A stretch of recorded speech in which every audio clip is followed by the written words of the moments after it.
Hi everyone, it's great to see you.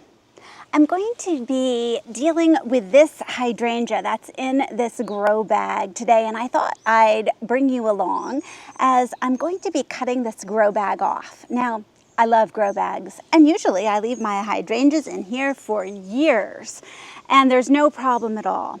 But there is a slight problem with this one. So I remember back to the fall, I ordered this hydrangea, and I can't remember if I was short on potting soil. I feel like I was. And I just sort of stuck it in this bag with not enough potting mix. So now it's like 4, 5, almost 6 inches before you get down to where the soil starts. And that's not enough. I feel like I didn't do a good job planting this plant up. And hydrangea are not like your tomatoes or your coleus where you can bury part of the stem. I want to keep, so I can't just dump some more potting soil in the top. I want to keep the potting soil at the level that it was shipped to me. So I really need to redo this. Now, when you go to take a plant out of a plastic pot, a lot of times you can just dump it out and it works really well. But with a bag, the roots actually start to grow into the bag. They grow into the bag. Hopefully it's sitting in another pot or on a stone, because if you were to put your grow bag directly onto dirt, those roots would grow right through the bottom into the dirt. But we want them to grow through a little bit and go, oh, there's some air there in between it and whatever pot it's in. Usually I put mine in a nursery pot, and then those roots just stop growing. So because of that, I can't really turn it upside down and just shake it out. So I'm gonna take some scissors and I'm going to cut the grow bag off. Yes, this grow bag is going to be sacrificed because I was lazy and didn't have enough soil last fall, but that is okay. So here we go. Let's get through.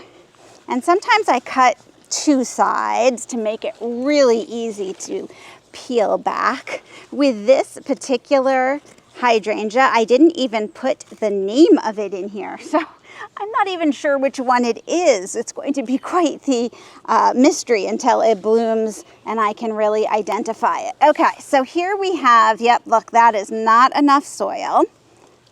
And I want this to be a real strong hydrangea that I can leave in here for a number of years. So it's going to need more than that. I have a new grow bag here, and the first thing I'm going to do is I'm going to put some potting mix in the bottom so that it's going to come up higher once I add the hydrangea in. Okay, let's see how that looks.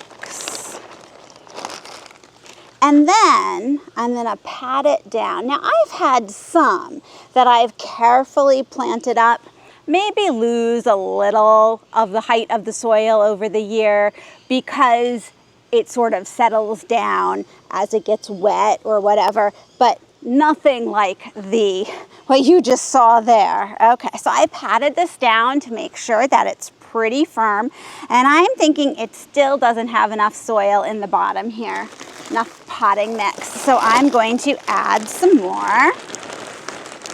Okay, let's see how that looks. And I'm once again going to press it down, get any of the air spots out. Okay, that looks pretty good. We're about half full. Now we're going to lift it in and see how close to the top it comes.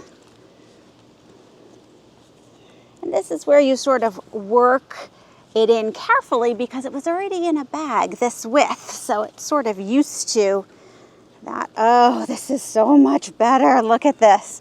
It's coming right to about within an inch of the top, and that is going to make my hydrangea feel better. Okay, I'm going to add a little dirt around the edge and a little on top, not too much. Oh, I feel much better about this baby here.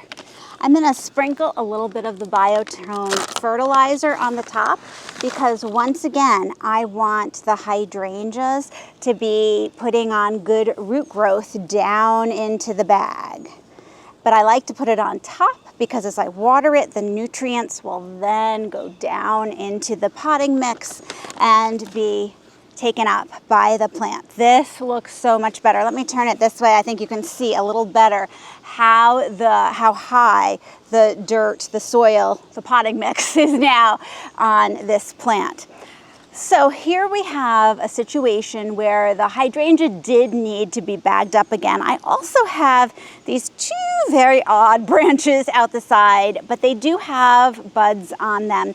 So sometimes this happens to me with a hydrangea. They like grow either one stalk really tall out the top or a couple out the side. Maybe it was stored over winter weird. These are great options. If you're like me, I don't want to sacrifice those blooms. So I'm going to let them bloom. And if you are interested in bringing any blossoms inside and putting in a vase, these are the ones to cut and put in your vase because then it makes your bush a much more normal shape and you still get to enjoy them here. So I'm going to add this into one of our pots in the pot. Come on with me and I'll show you. So here's one of my most favorite things about the bag in the pot in the pot. This rose looks a little worse for wear. It has blossomed its first flush. It is being a little eaten. I am going to take it out of the giant pot here and put in now a hydrangea that's going to go through its most beautiful time of the year. And while the hydrangea blooms, this rose can recuperate. I am going to cut it back a bit and get ready for another flush of flowers. This is actually a different hydrangea than I just planted up. This is Violet Crown, but I think that this is a good place for me to keep my eye on this. Look at how it just slides in so nicely. I still have my creeping Jenny and my sun patience around it. Oh, I think this is going to be perfect. I'm going to rotate it a bit too, so that, hopefully I'm going to rotate it a bit, so that we really see the best part of it. There we go. Okay, so I rotated it like that for a couple reasons. This blossom seems to be furthest along, and I know I'm going to get more sun on this side. So the sun is going to help bring this side up to where the other side is. Also, my window is right over there. I want to be able to look right out and see Violet Crown. Once you have this all done, have a little seat here, you want to make sure that the handles are tucked in and that you've sort of disguised this a little bit so people don't really see. You can actually fold this over a bit if you want. I love it. This is such a better place now to show off the hydrangea. And oh, it just makes me excited about hydrangea time. At first, I was excited about rose time when that first plant was there. And now I'm like, oh, it's hydrangea blossom time. I get to see those out the window. So I think, you know, being in a garden, you need to enjoy each flower for the time that it is in bloom. And boy, having these grow bags has really made that possible for me. Thanks so much for joining me, and I'll see you in the next video.